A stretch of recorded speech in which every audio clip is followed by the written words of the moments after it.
Hi students, I am Sarala Ketty, Assistant Professor, AMC Group of Education Institution, Manishiri. Today we are going to discuss about contract costing and the problem which is related to contract costing.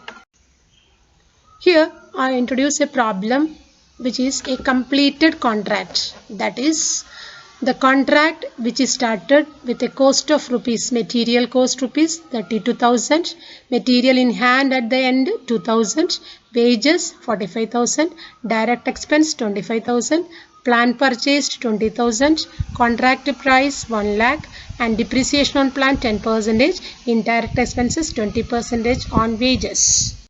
See, here you can see a contract account. So let us consider a contract account just like as an account which having two sides, that is debit side and credit side. You can debit all expenses whether it is direct or indirect in debit side, and you can credit all amount which is received from contractee and whether there is any work in progress, etc.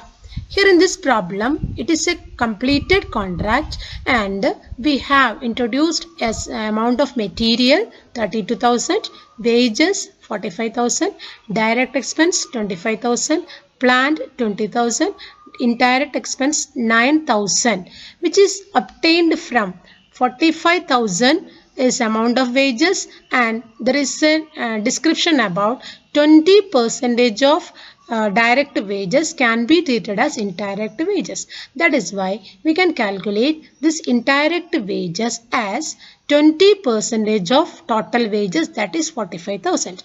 45,000 into 20 by 100, that is equal to 9,000. It is indirect expenses.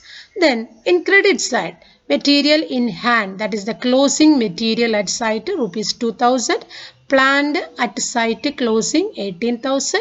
It can be obtained by deducting the depreciation rupees 2,000, that is 10% of planned value 20,000, that is 2,000. So let us get the planned at site by deducting depreciation from the input plant, that is equal to 20,000 minus 2,000, 18,000.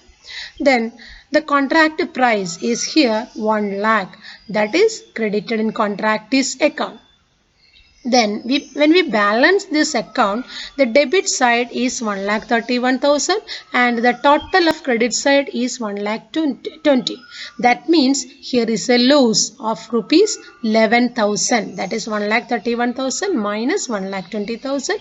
You can consider that is a loss rupees 11,000 can be credited to P&L. Yes, here we have another problem, that is a contract price rupees 6 lakh and work certified is less than 25% of contract price.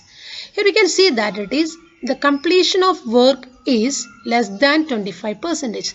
That is why we have to follow certain conditions as per the contract price, that is the work is incomplete or work is in progress, then we have to consider certain rules. So this problem has to be follow such a rules.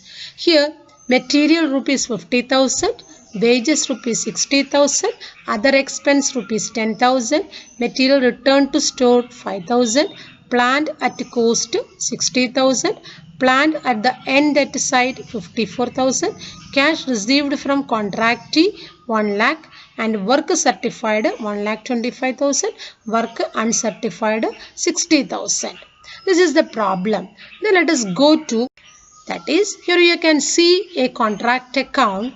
Here the inputs, that is material 50,000, wages 60,000, other expense 10,000, planned 60,000.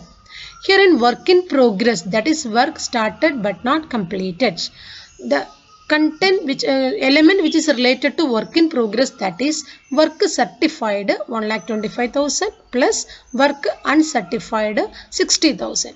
Total work in progress in this contract is 1,85,000. Then Plant at site, this is given in the problem, that is 54,000. And material returned to the store, that is also given in the problem, that is 5,000.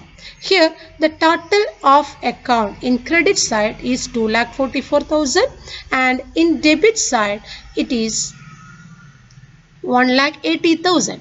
The difference is 64,000 can be completely transferred to work in progress, that is as reserve, because the completion of work below 25,000, the whole amount of profit can be transferred to reserve. So we can transfer 64,000 as reserve in the here the continue of that particular contract account, and here we can see a work in progress account.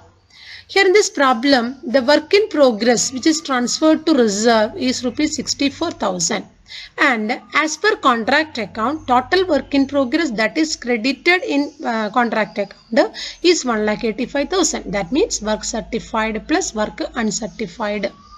Here the total work in progress is 1,85,000. Here is transfer to reserve, that is 64,000. The difference is 1,21,000 is the balance of work in progress. Here is another problem, that is a contract account. Here we can see the items, that is material 80,000, labor 70,000, establishment charges that is 4,000. That is a direct expense, and plant installed 20,000, direct expense 5,000, material returned to store 1,000, material at site on 31st December 2010, that is closing 2,000, value of plant on 31st 12 2010 15,000, wages due on, that is outstanding accrued amount of wages, amount to be paid 31st 12 2010, that is 2,500, direct expense accrued on 31st 12 2010, that is 500, work uncertified, that means work which is claimed by the contractor but not certified by the contractor's architect, that amount rupees 60,000. And here is an information, that is cash received from contractee is 1,60,000, which is 80% of work certified. So from this we can compute work certified as cash received amount into 100 by 80, that is 1,60,000 into 100 by 80, that is equal to 2 lakh, and the total contract price is 5 lakh. 10. Here contract account, that is material amount 80,000, labor that is 70,000 is already recorded, and there is an outstanding amount rupees 2,500. Total labor cost is 72,500, and direct expense rupees 5,500, establishment charges rupees 4,000, plant rupees 20,000, and in credit side we have a work in progress, that is already work certified and work uncertified. Here work certified can be computed as 1,60,000 into 100 by 80, that is 2 lakh, and 6,000 is work uncertified, it's already given. So the total work in progress is equal to 2,06,000, and the amount of material returned to the store, that is 1,000, material at site, that is closing material rupees 2,000, and plant at site is given in the problem, that is the closing plant rupees 15,000. The total of credit side is 2,24,000, and here is 2,24,000. Then there is a difference of rupees 42,000 in the account, that is called as notional profit. Why it is called as notional profit? Because it is an incomplete contract which cannot be directly charged to P&L.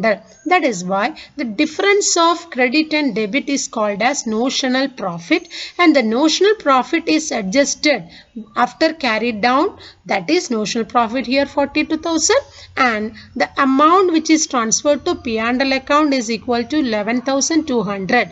That is the adjustment, that is 42,000 into 1/3 into cash received divided by work certified. Here notional profit is 42,000 into 1/3 into cash received 1,60,000 divided by work certified 2 lakh. The amount is obtained 11,200. The balance of notional profit transferred to reserve, that is 30,800.